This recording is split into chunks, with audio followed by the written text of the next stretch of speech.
You're listening to Speaking Side Mount, the podcast where we talk all things side mount diving, from equipment, skills, techniques, and side mount diving expeditions to interviews with some of the world's top side mount divers.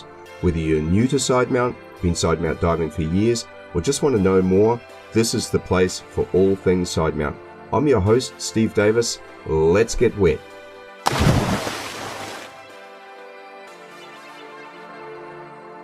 Hey, welcome back to Speaking Side Mount. I'm Steve Davis. This premium episode is brought to you by X-Deep and with the support of our amazing patrons. Thanks so much to all who support the show. It makes everything you're about to listen to possible. If you want to know more about how you can support Speaking Side Mount, access premium episodes such as this, watch the bonus side mount videos, join our monthly Speaking Side Mount live streams, or even come on the show as one of my special guests, then go to patreon.com/speakingsidemount for all of the details. A special shout out to my main sponsor, X-Deep, who have been absolutely amazing during the lockdown and subsequent reopening over the past few weeks. I finally got my hands on one of the new frameless masks and my long-awaited X-Deep signature hoodie. Both are just stunning in terms of style, function, and manufacturing quality. Look out for them both in upcoming Side Mount Pros videos, and hit me up if you have any questions.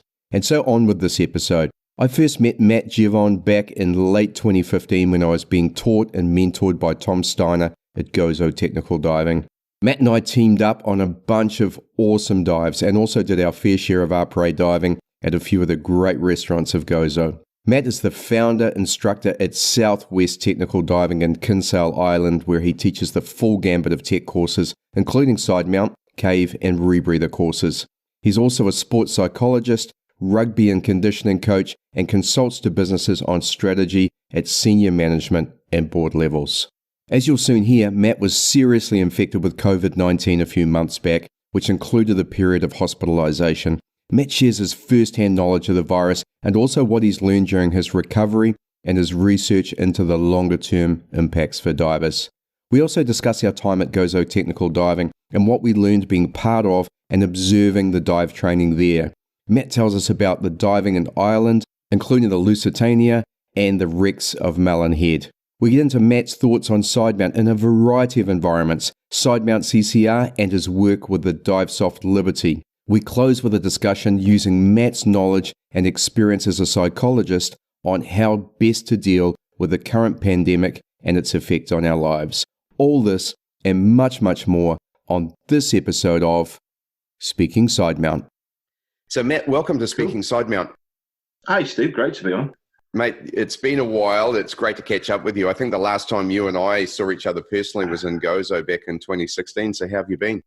Jesus, 2016, that is much longer ago than I figured it for, really. I've been good, yeah. Life's moved on quite a lot since 2016, I guess, but good times in Gozo.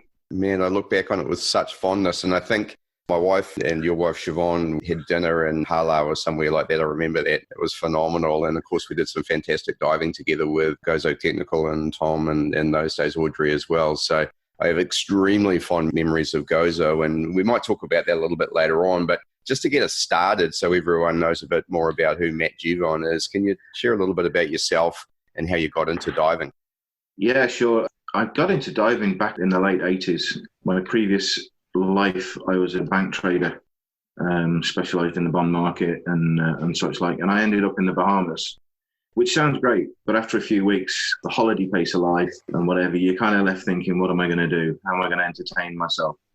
So I headed up to Stuart Coves, who at that time was a relatively new setup. Just started to do a few dives out of there. Yeah, I loved it, really. It just gave me a totally new outlook on life and new things to do. So I fell in love with it then. And then sort of developed on from there, really. Sort of went technical, early 2000s, I suppose. Swore to myself I was never going to teach because I've been involved with teaching and coaching in all other walks of my life, whether it had been as a rugby coach or in psychology or strength and conditioning or whatever. But that didn't last long. So couldn't help yourself, huh? No, not really. Don't know when to keep my mouth shut, do I? So,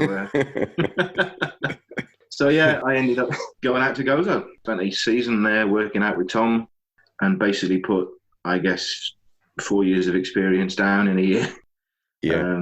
Just for the amount of diving and with the people that you're surrounded with and the knowledge and the expertise that's available to you. If you sit there and open your mind, open your eyes, open your ears, then you can soak up an awful lot. And I was very, very privileged to be able to do that. So yeah, it's quite a phenomenal place, isn't it?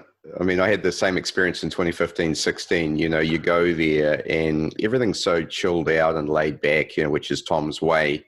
And yet there's just this immense discipline around the way that they dive and the way they conduct their training and diving. You learn a lot, don't you? you do. And I think, you know, in this business, which is full of people with, I don't like using the word huge ego because I'm a good big ego is a positive asset.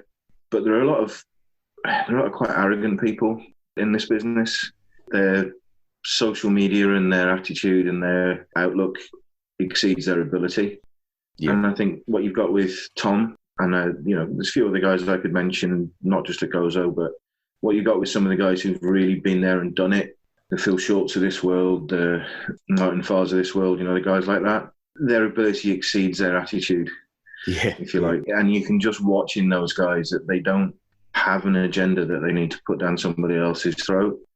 But if you go in there and you listen to them and you spend time with them, you know, you just know what you're dealing with. You're dealing with people who are at the top of their game. And that's a privileged place to be, for sure. I remember kind of little saying that came to my head when I was there. It was just sort of my verbal representation of what I saw was it's all talk until you get into the water. And the thing I noticed with Tom in particular was just how immensely relaxed and controlled. Every movement had a purpose. If he wanted to be still, he was still. If he wanted to move, he'd move. He was always in perfect trim.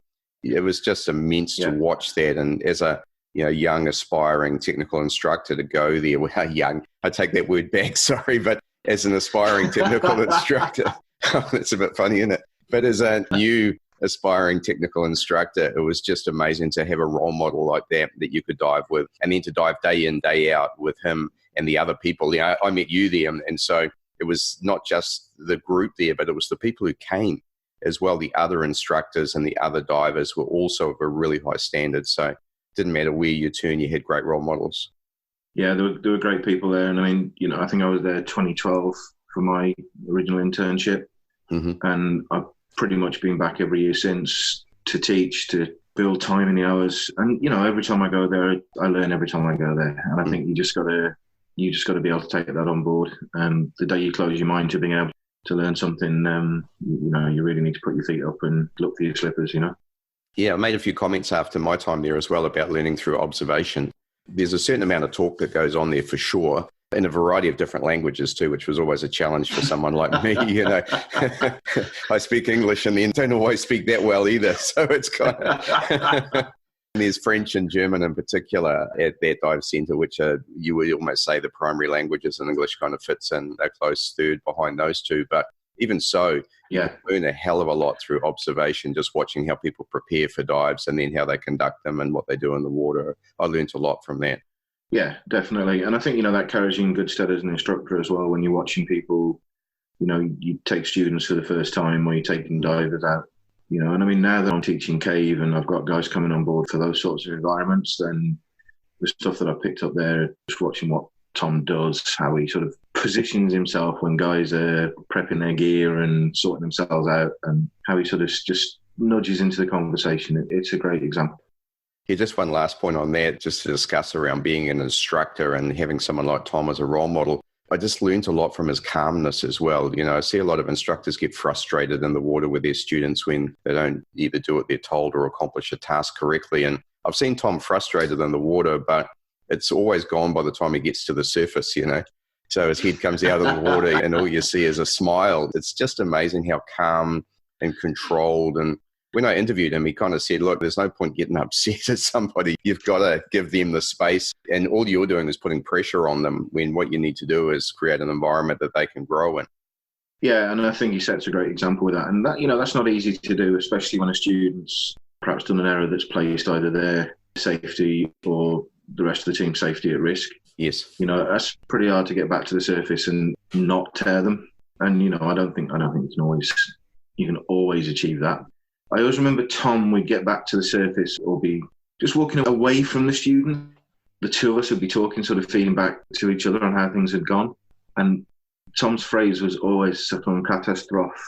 He said it was "c'est une catastrophe." I was about to say the same thing. Yeah, how was that? How was that dive, Tom? Oh, catastrophe. Yeah. You yearned for the day that you didn't get that, didn't you? So yeah. Awesome. Yeah. When he said okay, that was enough. That was plenty.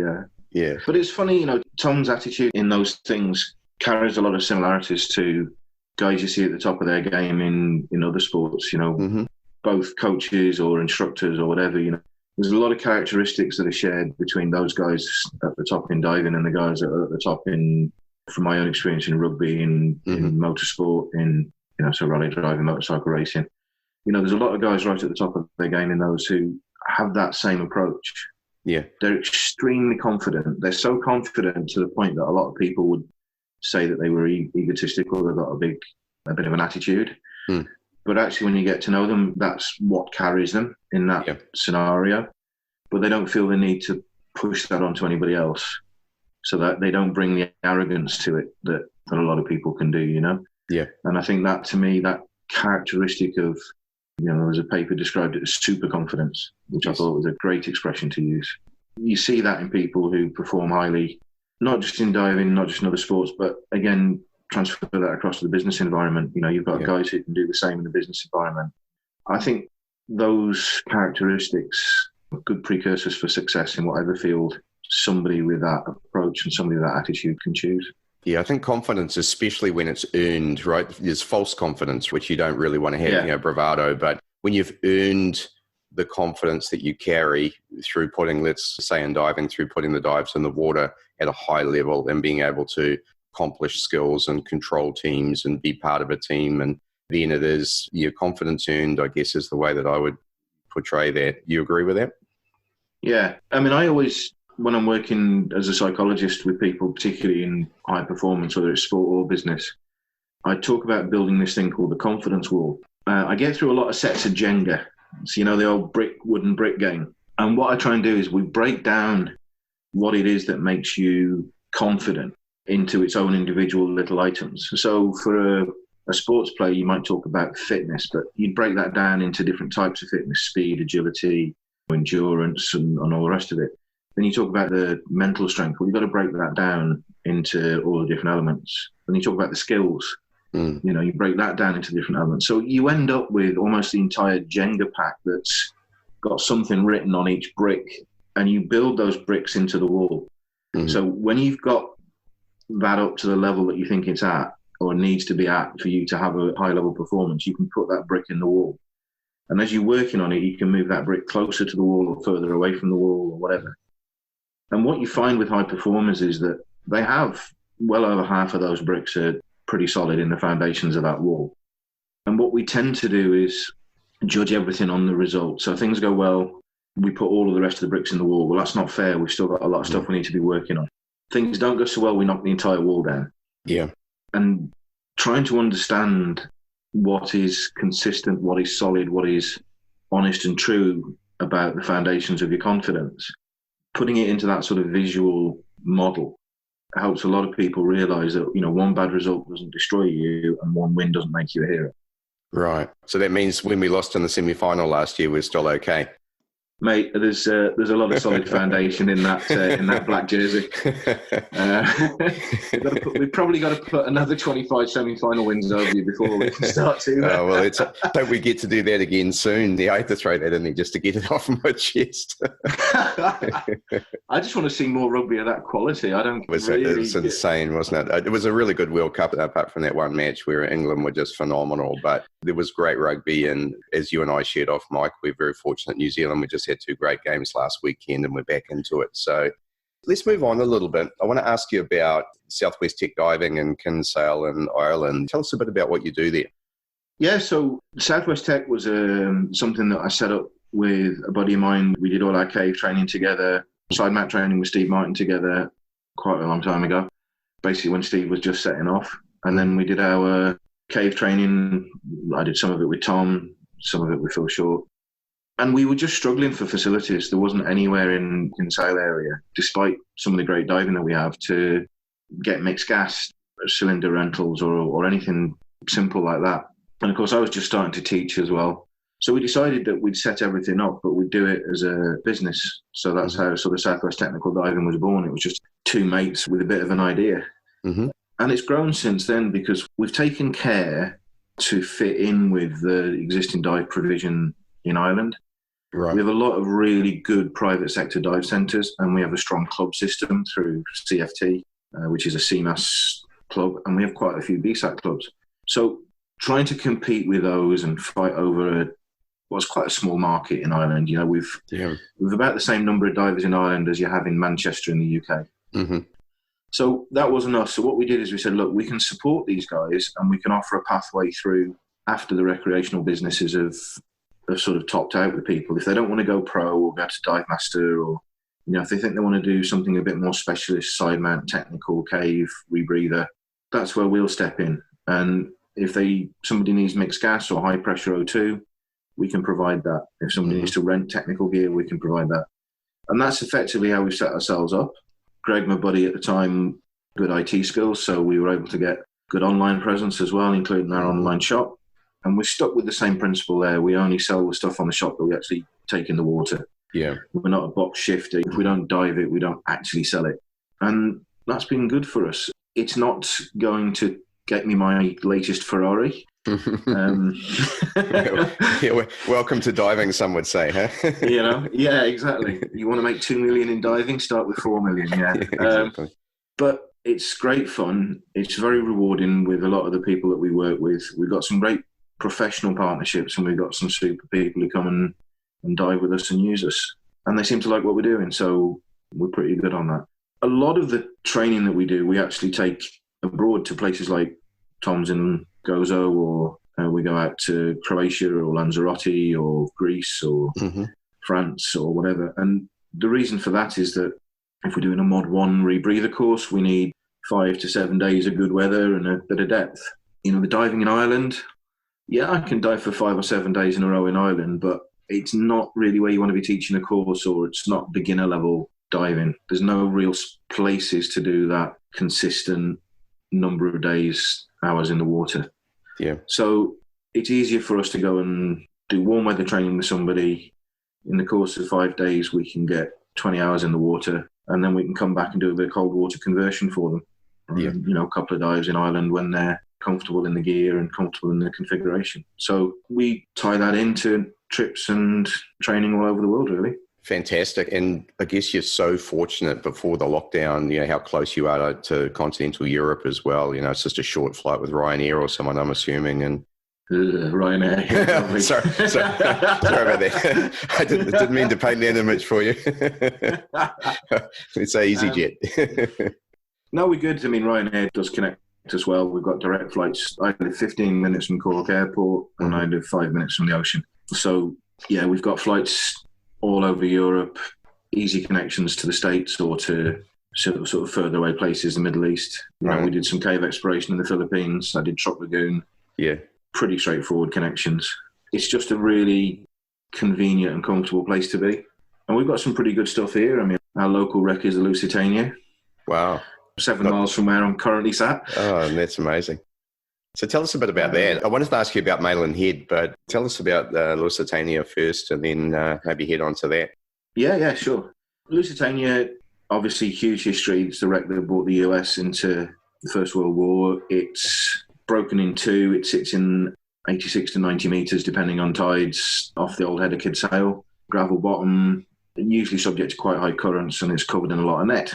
It's not a casual dive, and it's not a dive for people even who are pretty comfortable at 80 or 90 metres in normal conditions. It's quite a challenging dive in itself, especially if you want to get any decent bottom time on it. Yeah. Wreck now is starting to collapse in places, but you know, you can dive on the foredeck and still see the original teak planking. You can sort of swim over the captain's bathtub, which is still full of water. Funny that. Yeah. Decorations, I mean, some of the windows and things are just unbelievable. But it takes a lot of preparation and permission to dive it. It's got so many protections on it, which are well deserved. It's one of those bucket list dives. It's a signature dive, I think, that's up there with the likes of Britannic or Queen Victoria. Or... My mate's just come the boss has arrived. He's decided that he needs a bit of attention, and it doesn't matter what I say or do. He's got to get in there now. This is for those who can't see and are only hearing this. My dog Bodie, named after Bowden Barrett, by the way. He's sleek and fast, eh? So it's a good sidestep. Yeah. So anyhow, look, that sounds brilliant. And Malin Head, I know there's a bunch of wrecks here, but that's on the other side of Ireland from you, isn't it? Yeah, we're right down in the southwest, and Malin Head is up in the north, so it's the northernmost point of Ireland. You've got a huge selection of wrecks up there. At the end of the Second World War, we had Operation Deadlight, where all the German U-boats that used to catch the cargo convoys that came across the north of Ireland into Liverpool and the west ports of the UK were hanging out. Mm-hmm. So they had nearly, I think, 70 U-boats surrendered and were taken into Derry. And there's now 46, I think, or 47. There's some degree of the number that are literally just out off Malin Head. They were taken out and sunk or used as targets or whatever. There's Audacious, full-on battleship. Yeah. 2 or 3 ocean liners, Justicia and Laurentic, although it's a bit shallower and completely flat. Empress is there, but it's kind of a 160-metre dive, so it's a pretty big boy dive. You've got Empire Heritage, which was a transport ship bringing Sherman tanks and trucks across. Yeah. Literally looks like a child has taken a toy box of tanks and trucks and scattered them across the ocean floor. You know, the reputation for me for Malin is it's up there with your likes of Bikini, Truck, Guadalcanal, Malin Head. It's in that sort of range of wreck diving meccas. Yeah. Is it a summer diving type thing, or? Oh, yeah. Yeah. I mean, it's challenging for me. I mean, getting good conditions up there is quite hard. I suffer from seasickness, so the dives themselves are fine, but getting there and back for me, I pick my days very, very, very carefully with that one. It's incredible. All around Ireland, I mean, you know, as I say, we've got just down the road from us, we've got 45 metres, we've got a fully intact Type 7 U-boat, we've got 1916 tanker, we've got the largest bulk carrier wreck in Europe. So outside of the Milford, which is the largest wreck, it's the second largest, just off Baltimore. So, you know, we've got a huge amount of wrecks, some really pretty scenery to dive. World War I UC-42, which is another mine lane U-boat. We've got the Ord, which was a ship running in arms and ammunition for the Irish uprising in 1916. So huge history, some amazing dives to do, you know. Yeah, it's pretty cool. And when you say pretty cool, I'm assuming the water temperature is down there a little as well? We're not too bad. We'd probably be relatively similar, I'd say, to where you are in the summer, sort of 14 degrees in the shallows.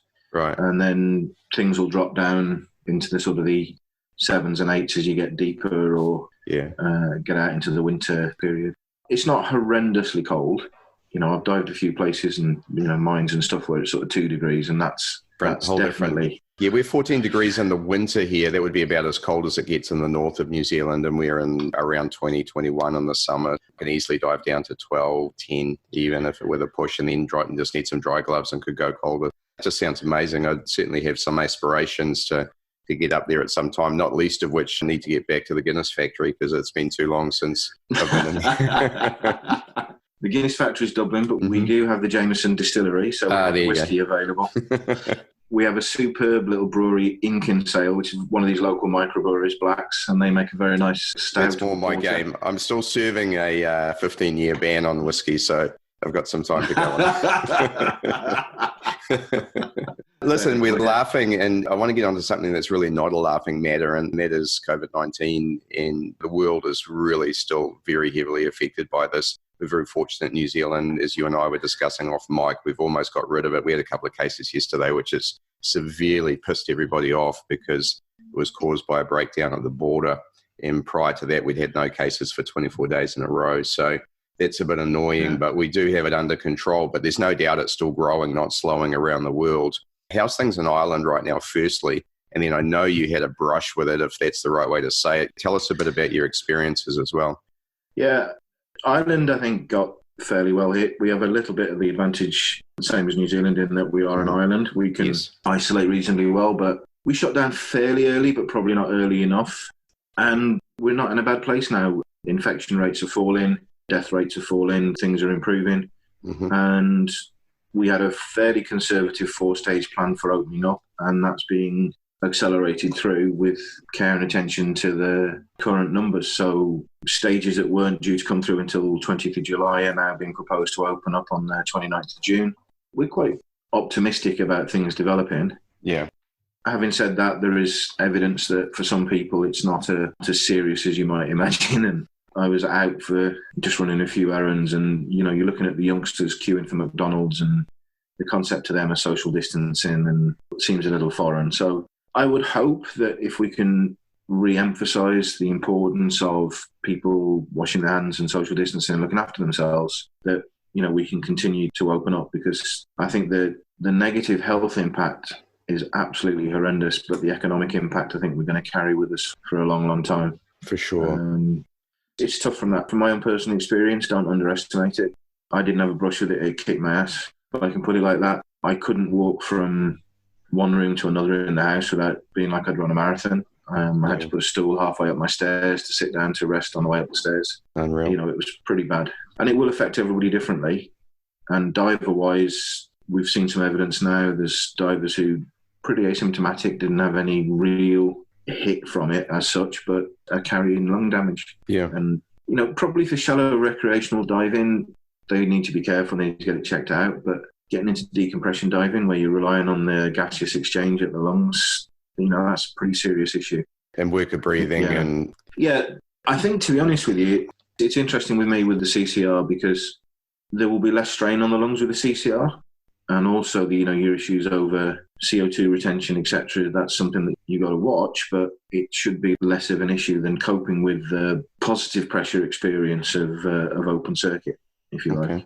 I think the CCR approach to it will be easier, but at the same time, I think there's a greater risk of, if you're CCR diving, it's likely you're decompression diving.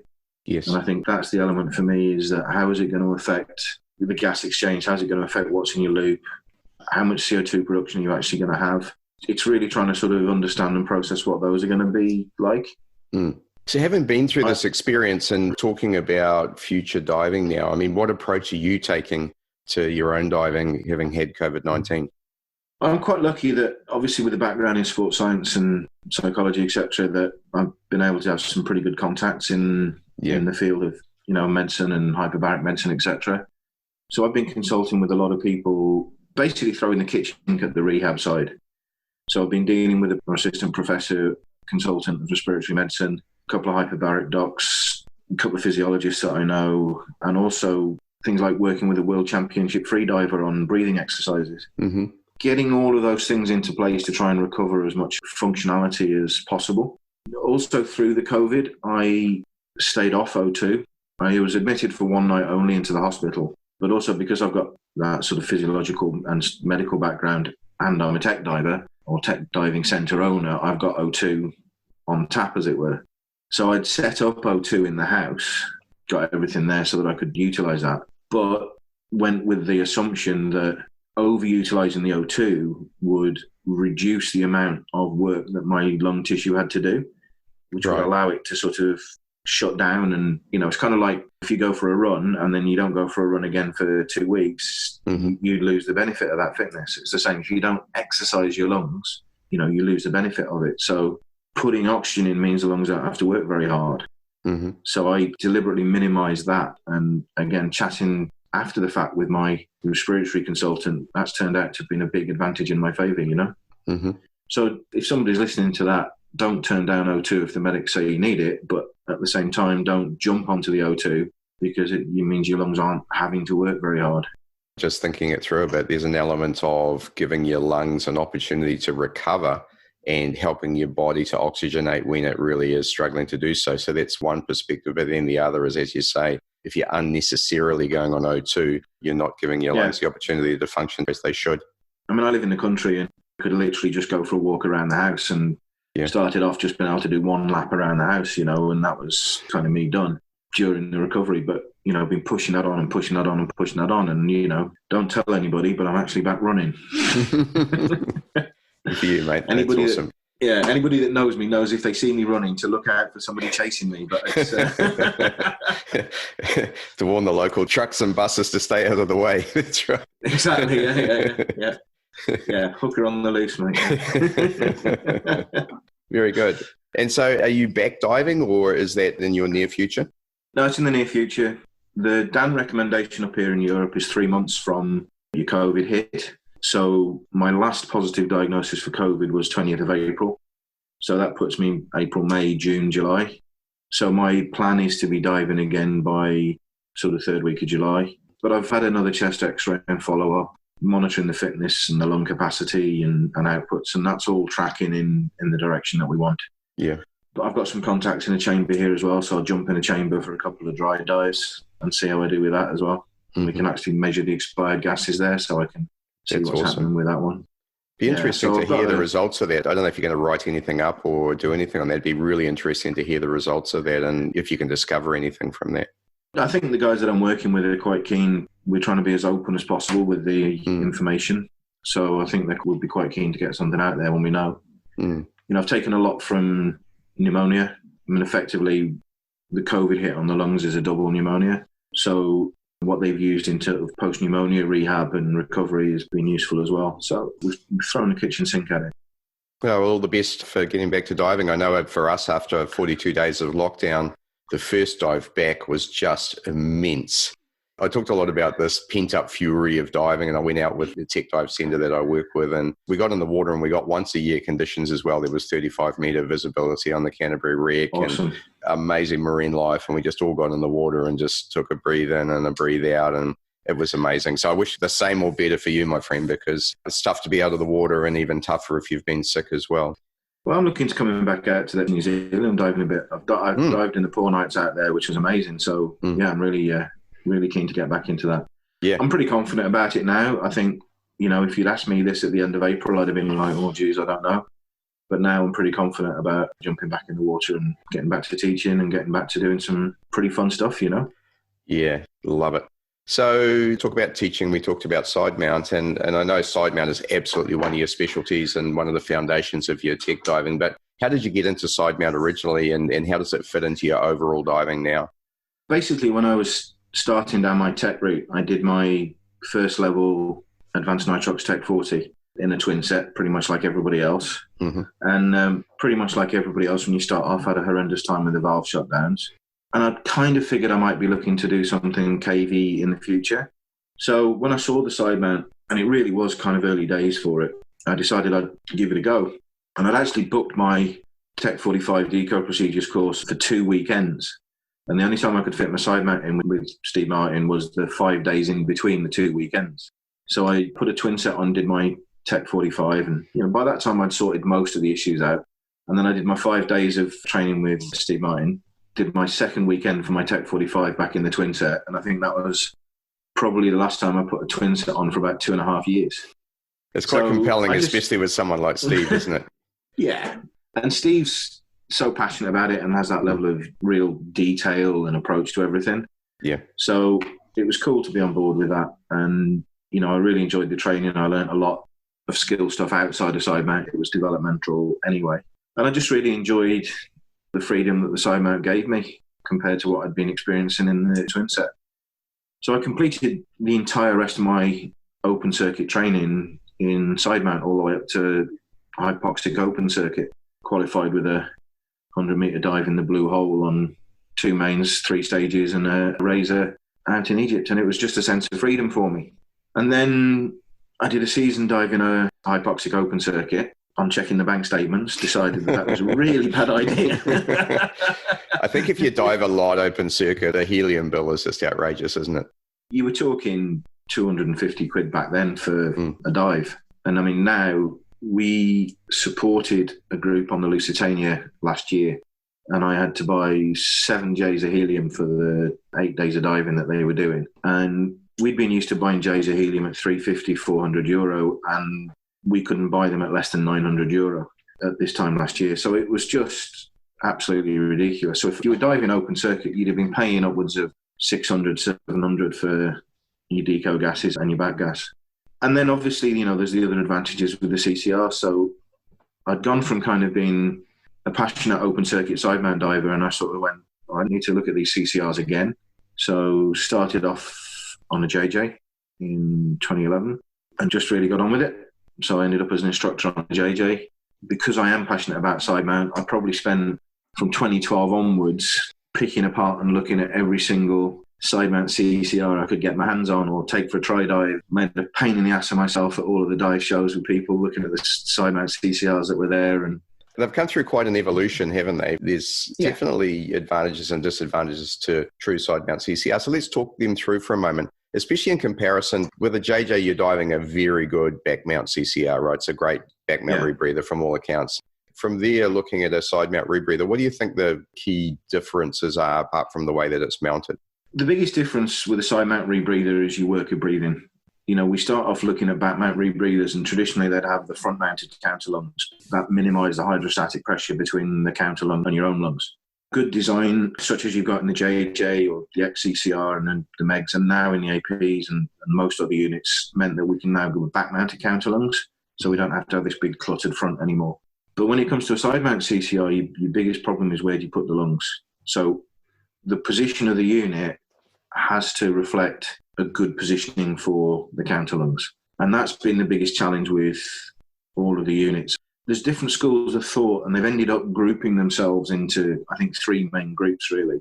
One has been this bellows accordion style single lung approach. One has been to have a functional onboard inhale and exhale lung. And the other has been to have the lung offboard. So, you know, the likes of the Sidewinder and stuff like that, the lungs are off the unit. They've all had little advantages and disadvantages. The problem with the accordion or the bellows lungs, certainly from my experience, is that they breathe very well when you're in flat trim.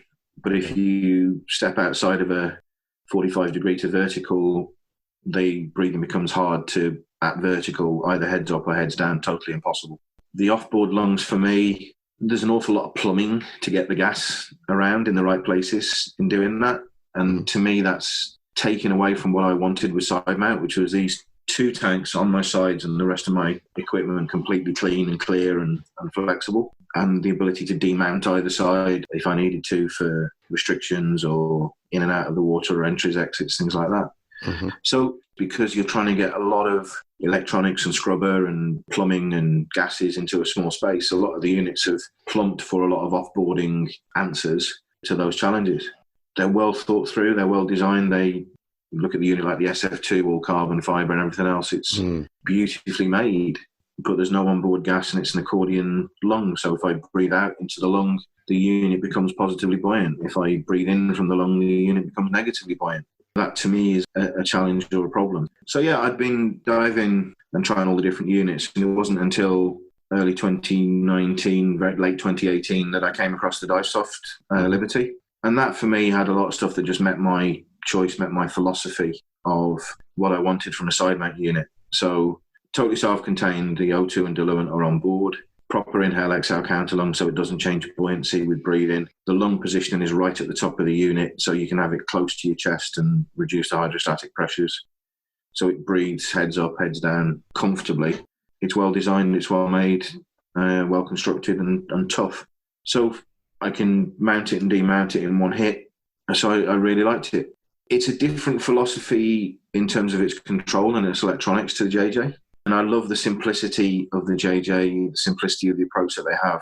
Sheer water, the JJ doesn't carry lots of buzzers or alarms or treats the diver like, you know, well, you've got to be a grown-up here and you've got to monitor what you're doing.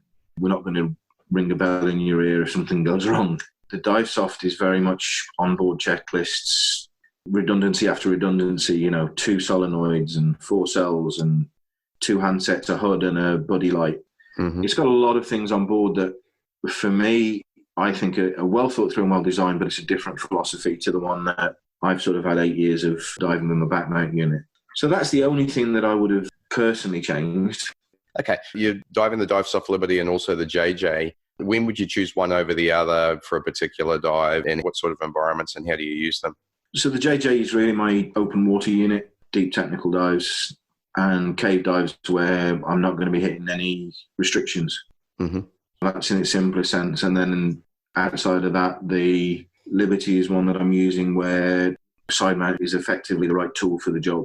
So smaller caves, it works really well shallow because the lungs are relative and the loop size is relatively small. Yeah. So if I want to do a 4-hour dive in Mexico, for example, then I'll probably use the Liberty. If I'm doing a scooter dive in Rossel in France, I'll use the JJ. If I'm doing the Lusitania, I'll use the JJ. If I'm doing some of the caves in Sardinia, which have got some of the little narrow jump passages off to the side, jump on the Liberty. So that's in its simplest sense. But what I've been doing over the last year is a lot of work using and practicing with the Liberty as a bailout rebreather. Yeah. So a lot of the deeper dives now, my consideration is actually I'm taking both. And the reason for that is that the Liberty has 2 pressure sensors on board, so it can maintain pressure in the loop when you're not breathing from it. So it doesn't flood as you're going through it. And obviously then it considerably reduces the amount of open circuit bailout that I need to carry. It doesn't get rid of it completely. With a bailout rebreather, you need to be carrying at least 30 to 40 minutes worth of open circuit gas, because if you have to bail out for a CO2 hit, you're going to be hyperventilating. You're not going to be able to switch to another loop and control that other loop without overbreathing the unit. So all of the bailout techniques that I use and that I teach effectively jump across rebreathers through open circuit. Yes. It gives you time as well, doesn't it, to make sure that the loop is and the PPO is correct, the loop's got the right volume, et cetera, you know, and under a stressful situation, I guess you don't want to be going from one rebreather to another in those sort of circumstances, do you? No, I mean, a CO2 hit's going to be a major amount of stress. Luckily with rebreathers, that is really the only major issue. I mean, a hypoxic event or a hyperoxic event are fairly quick to solve. Anything else, catastrophic failures, solenoid failures, you know, diluent side ADV failures, everything else, you've usually got a decent amount of time on the loop before your PO2 starts to drop outside of a breathable distance. So, you know, you've time then to decide, well, actually, it's fine. I can check the other unit and I can go straight on the other unit because I'm not elevated in my breathing. But for any emergency bailout situation, then we train the muscle memory to go through the open circuit so that, as you say, you can sort yourself out, give yourself that little bit of sanity time, and check for positive pressure on the unit, check for a breathable loop, check that it's monitored your decompression penalty correctly. Yeah. So this is the thing. I think what we're starting to allude to is this is far, far, far from trivial, and we're right at the very sharp, pointy end of technical diving now. It was for a long time a big thing to be rebreather diving, and now we're talking about using 2 of them. And I've spoken to both Ryan Kaycock and PJ Prinsloo about this previously, and also I think way back to Steve Bogarts about it. And I think all of the luminaries, you're nodding your head too, say this is not trivial and not for the faint-hearted, right? There are a lot of guys that I've seen and some that I've trained on rebreathers where you think that's your full attention, your full capacity is utilised, maintaining your situational awareness on the dive and maintaining your monitoring of your unit. That's your resources kind of. You've got just enough to cope with the emergency at that point, you know? In the event that you're using a second CCR as a bailout option, you need enough resources through the entire dive, not when you're going to bail out, but through the entire dive, and particularly on the descent, you need the resources available to monitor both of those units. Yeah. The descent is what will kill an unused rebreather because it's needing to maintain pressure. You know, that's making sure that it's maintaining pressure and loop integrity and gas pressures, and the PO2 is staying breathable. Those are the things that you've got to be on the ball and on top of. Yeah. So it's having enough experience, muscle memory, having embedded enough of those monitoring skills into the sort of the autonomic system that you've sufficient mental capacity to cope with that level of monitoring. It's not going to be for everyone. No. I want to circle back to an article that I think you wrote last year too. I think it was something about holy configurations, Batman or something like that. And it was talking about when you choose back mount over side mount. And I think you had a really great perspective on that in terms of the decision process to go through before you switch between one and another. I'd love to get your thoughts on choosing a configuration for a particular dive.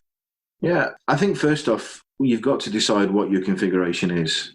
Potentially, as an instructor, I can teach in the twin set, I can teach side mount CCR, back mount CCR, single tank, multi-stage, all the rest of it. And the problem with that is that unless you do a lot of diving, and you know, as an instructor, I do a lot of diving, but even so, I wouldn't say that I'm doing as much diving as you'd want to be fully conversant with all of those different configurations. I think if you dive a twin set and back mount, the DIR approach is a very solid approach, and it's the one I would choose and the one I train students in at the start of their tech diving. But if I dive side mount, I'm diving a different configuration. My deco stages are lean left, rich right. Mm-hmm. Don't use trails. I don't stack. So there's an awful lot of muscle memory built into your configuration. So before you jump down any route, decide what it is you're going to be diving more often. If you've got cave in your future and you're going to be going through the beautiful little holes in Mexico or up the Bone Passage in Sardinia or wherever, Mm-hmm. side mount is what you want to be diving. So choose that configuration. If you've got shoulders that have been messed about with 20 years in the front row and hitting people carrying balls, then... Or if you played halfback and got smashed by some of those guys. Any chance we get, yeah. Yeah, you're right, mate. So choose a configuration that works for you. And then for me, I might choose to do a dive in side mount rather than in back mount, simply because that's the one I've got the better experience and muscle memory. I can put my hands automatically onto everything else very, very easily. And what I try then and do with all of my configurations is maintain the same approach.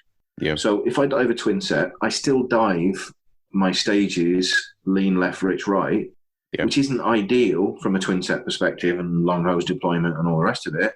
But the way I view it is the chances of me having to deploy the long hose in an emergency on a technical dive are so infinitesimally small.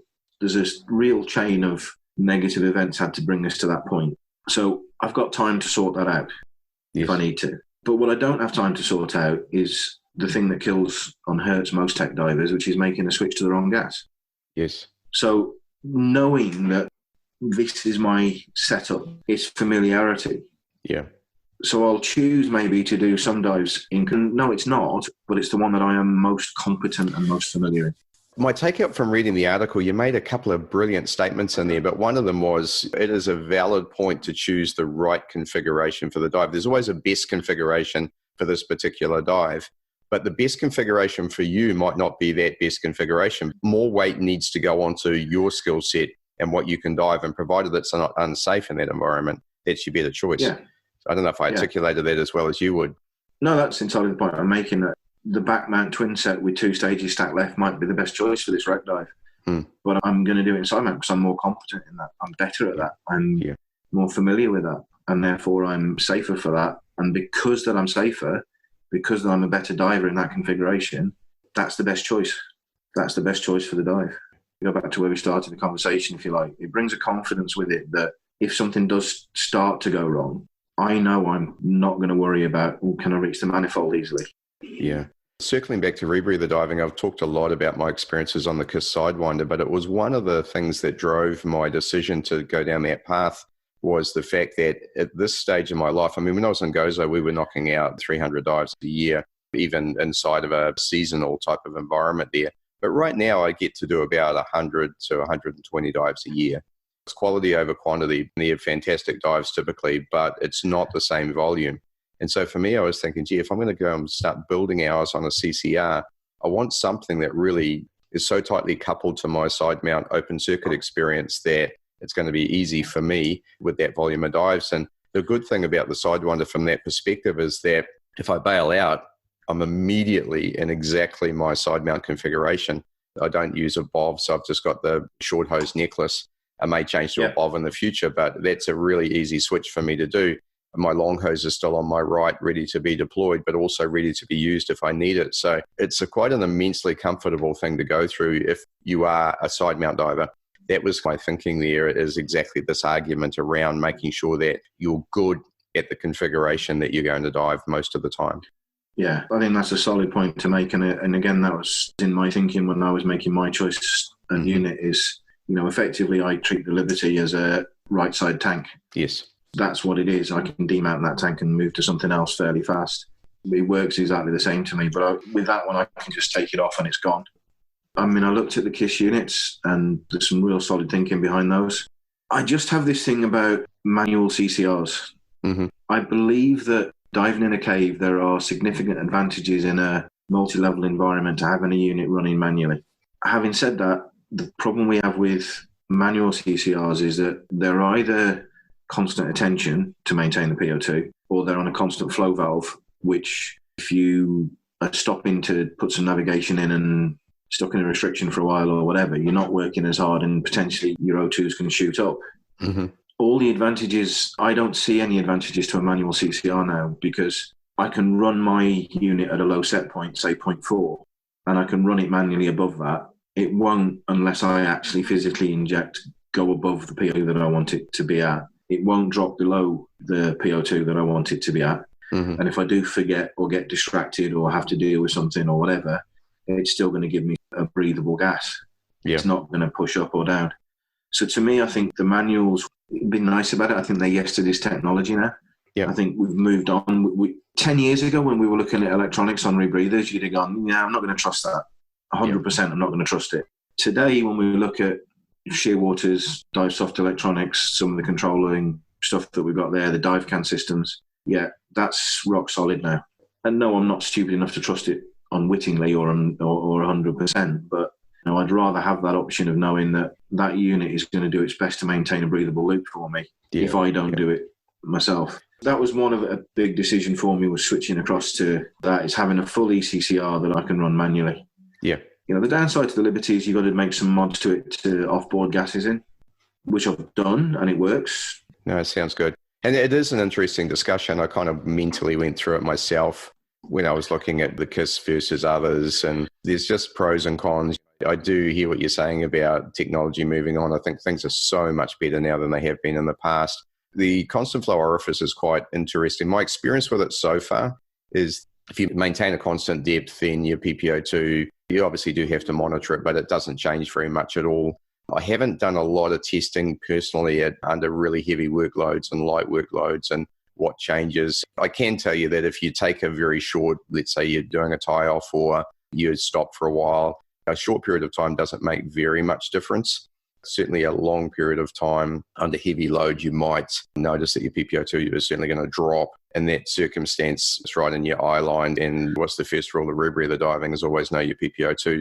The other positive side for it is, especially not so much if you're expedition diving, but even a trip to somewhere like truck or somewhere away from your supply lines, there's just nothing that can go wrong with the thing. You take some spare oxygen sensors and a couple of cables, and there's really nothing that can happen. I have had one circumstance where, especially when I was very new and I had a 3-month break after training and I went to put it back in the water the first time, something went wrong. It was very simple, but I didn't trust it anymore.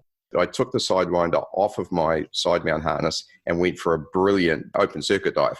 So there is nothing that's going to stop me diving. And I have seen many divers of various units miss dives where something's gone wrong and they haven't been able to fix it fast enough. So there are pros and cons, but I think your argument is certainly valid that technology is at a point now where it really is getting very good, isn't it?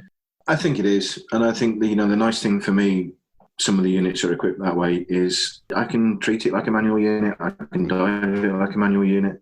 As long as I've got some form of PO2 monitoring system on it, if my solenoids and my boards, everything go down, I can still dive it manually. Yeah. So to me, it's almost like I get all the advantages. Yeah, I think probably full-on expedition diving somewhere. I mean, I took a pretty comprehensive spares kit out to truck with the JJ, and the same when we were diving some of the more remote stuff in the Philippines, out in the jungles, but it's all pretty modular. I got to truck with Pete Mears and certainly all the AP and JJ's there. You can cannibalize somebody's unit to somebody's toolbox to find whatever you need, The only thing with truck is coping with truck ox. Not quite the oxygen you thought it was. Not the oxygen you thought it was, no. Why is my loop beating me up at 6 meters now? It's like yeah, I've had a couple of high 80s, 100% fills. That was on open circuit, so not such a big deal, I guess. Yeah, we were getting sort of high 80s, low 90s fills. When you're at 6 meters running a high PO2 and trying to push it, then your loop volumes can challenge you if you just don't keep an eye on it. So yeah, it's good fun. Well worth it. Yeah, well, I'm supposed to be in truck, actually. Would I be back yet? I think I would have just come back from a trip with Pete Mears right now. So I'm look, I want to say I'm devastated and gutted, and I am. But at the same time, look, it's just a dive trip. I've been there before. I will definitely go again when I can. A lot of people have been really badly affected by the pandemic, and I have been affected. But look, I'm still eating, I'm still breathing, I'm still diving. It's kind of like, come on.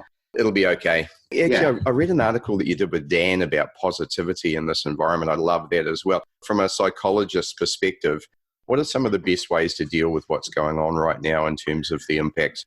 I think the first thing, mate, is really to normalize it. It's like everybody's almost feeling bad about being frustrated or angry or annoyed, or it's almost like you start the snowball rolling down the hill, isn't it? You're feeling a bit angry and a bit annoyed and frustrated that you can't do what you want to do, you can't see who you want to see, and your life isn't how you're expecting it to be.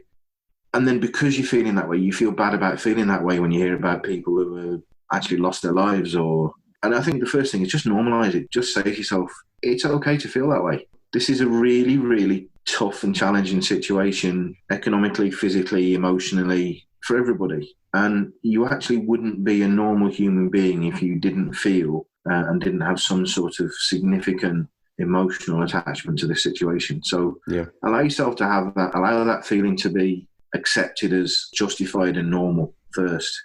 Because if you don't, then anything you try and do afterwards is really just to thumb in the dike. It's putting a patch on without any foundation. So get comfortable with that notion first. We talked earlier about this concept of building the sort of the confidence wall, where we said that certain things and skills and abilities that you've got that stay in the foundation, doesn't matter what the result or what's happened. And it's the same thing here. Just, what's the expression people have? Count your blessings. Yeah. Take on board what you've got that is yours, the people that you're still connected to. You might not be able to see them, but you're still connected to them. Mm-hmm. The fact that you've got a roof over your head, you've got fresh water, you've got food, you've got access to technology, you've got all of these little positive things that we almost take for granted. What is it they say now? That the bottom line of Maslow's hierarchy of needs is no longer shelter and warmth, is battery life and Wi-Fi. This is quite true, actually, isn't it? Yeah. And we forget that actually food, shelter, warmth, basic human needs, relationships with others, that give us that personal and emotional comfort as what we've got. And then say to yourself, what can you do? Not what can't you do now, what can you do? And can you do something that's developmental? Can you do something that improves you as a person, improves your preparation for diving, for life? Is there something that you, in some way, you can have an achievement in? Yeah, something that enriches you. But makes you feel good about yourself. We've had a flour shortage in Ireland, right? Flour, because people have started home baking. Yep, same. And the internet has been pounded with pictures of people's loaves of bread and everything else. But you know what? It's brilliant because they've achieved something. You've baked a loaf of bread. Doesn't sound much, but actually that little achievement is wonderful. It's a fantastic thing to have and to put in there. So I think, engage in things and do things that allow you to do that. But then accept the fact that there are going to be rainy days. There's going to be days when things don't seem like they're going well. You're going to get some bad news. You got bills landing on the doormat, whatever the story is. And again, just accept the fact that your feelings and your reactions to those are normal. Have those feelings, have those reactions. It's like people who try not to cry at funerals. Why? It's a funeral, you should be crying. If you're not crying, the person didn't mean anything to you. Have the reaction, have that emotion. In some senses, embrace it. You might not enjoy it, but embrace the emotion. And then that will allow you to move through it and past it. Where if you suppress it, it builds up and bites you. I do this thing. Some of these things can seem huge to people. One of the exercises we do is I quite often say, whatever you do when you're trying to get past some of these things, the strategy of blocking it out doesn't work. And the way I can prove that to people is like this: is whatever you do now, do not think about a white elephant.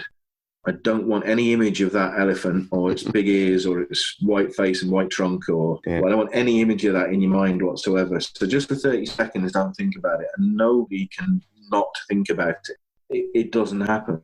So you go, okay, so imagine the elephant in a zoo, it's in a paddock, there's a big double doors at the end of the paddock, the doors on the elephant. Okay, now what can you see? Can you see an elephant? No. Why not? It's behind the doors. Right. So you've dealt with it. You know where it is. It hasn't gone away.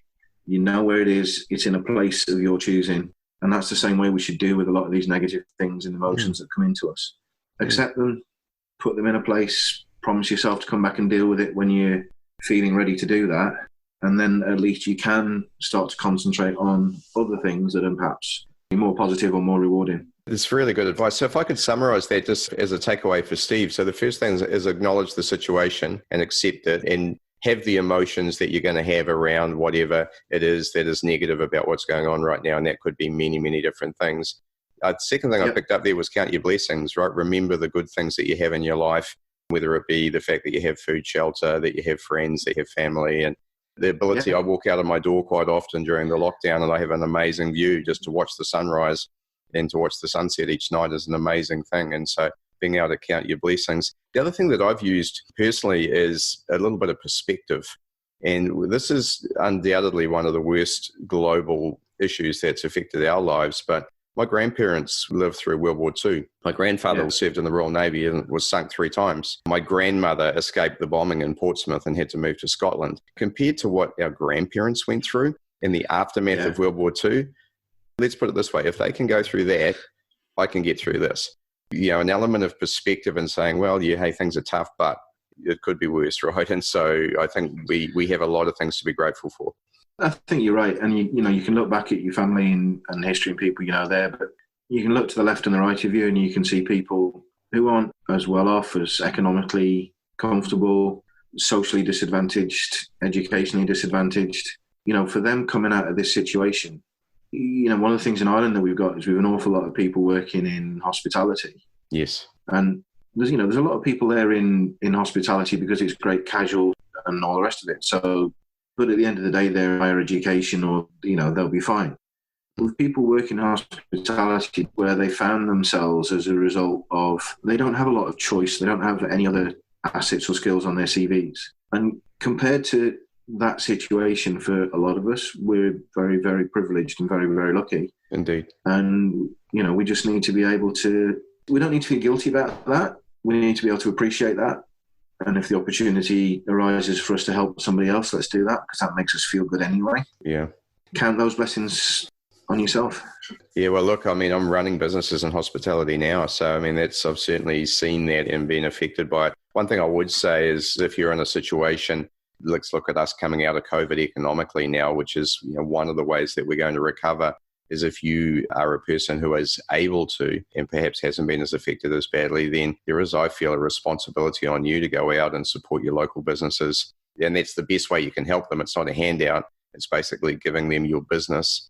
And one thing we've appreciated in New Zealand here is the support that we've received in our little coffee and gelato store has been amazing. And people have been so happy to come. And I think we've been part of the positivity that they've generated. We really focus on delivering great service and making it a good environment. But at the same time, they've come to us and given us their money and their business. And I'm so appreciative of that. It affects me to some degree, but I have a whole lot of staff that work for us. And these are these people who work in hospo. And they need their jobs. And so it's important that I'm able to keep them employed and that they're able to do what they do. And so we're all intrinsically involved with each other and part of each other's recovery. And I think that's a really positive thing you can do right now. I said the same thing about diving. Dive local. Yeah. If you can't travel, then get out and support your local dive centres because there's an industry as well that's been really heavily hit. And your support by diving with them will help a lot. It's been wonderful for us. We've had a number of people being in touch with us saying, can we pay deposits? Can we, pre-book some days and pay for days and things like that? And again, I'm lucky and privileged because of my involvement in other businesses that we haven't had to take that, but to get that support from the people around you, your customer base or your friend base, however you want to put it, that's fantastic, Yeah. Oh, that's awesome, mate. And look, and here's one closing point on that. You earn that as well. You have to have done a good job and built solid relationships to be able to earn it. And I think if you are in these businesses, we have to keep earning the support of our customers. And so it's a virtuous circle in the end of us doing a good job and our customers supporting us. So fantastic. Totally agree. We've gone on, and I know you and I could sit down and we could do a Joe Rogan here and go for 3 or 4 hours, I'm sure. But some of us have to get to work, sir. Please pass on my regards to your vastly better half, Jevon. I hope she's doing great as well. She is vastly the better half, yes, and Tulane as well, yeah. Thank you, mate. I appreciate it. And please do come to New Zealand. Hey, we have to make that happen, whether it's in the summer or rugby season. Either way, you've got a place to stay and we'll make sure you have a good time here. Yeah, and the doors are equally open over here in Ireland, mate. We really look forward to that. Yeah. But yeah, fantastic. It's a win anyway, isn't it? Rugby or diving? What? Or both. Yeah. Cheers, Matt. Pleasure. Hey, it's really nice to catch up with you. Hey, thanks so much for joining me on this episode. I really hope you enjoyed it and got a lot out of the conversation that I had with Matt. It was just phenomenal to catch up with him. He's a really good mate. And as you could tell, we had a lot of fun doing this episode and sharing our knowledge and information with you. If you'd like to know more about how to support Speaking Sidemount and become a patron of the show, then please go to www.patreon.com/speakingsidemount, where you'll find all of the information on premium episodes, bonus videos, live streams, and how you could join me on the show as my special guest on Speaking Sidemount. A big thank you also to our sponsor of the show, X-Deep. Please go and check out all of their dive equipment. It's a phenomenal range both in side mount, and if you happen to be a back mount diver, then the NX series is as good as anything that's out there. So please go and check that out and support our sponsor. Thanks again for joining me, and I'll catch you in the next episode. You've been listening to Speaking Sidemount from www.sidemountpros.com. If you like the podcast, please subscribe and consider leaving us a 5-star review. If there's something you'd like us to cover on the show, then let us know via our Facebook page listed in the podcast notes. Thanks again, and we look forward to you joining us on our next episode of Speaking Sidemount.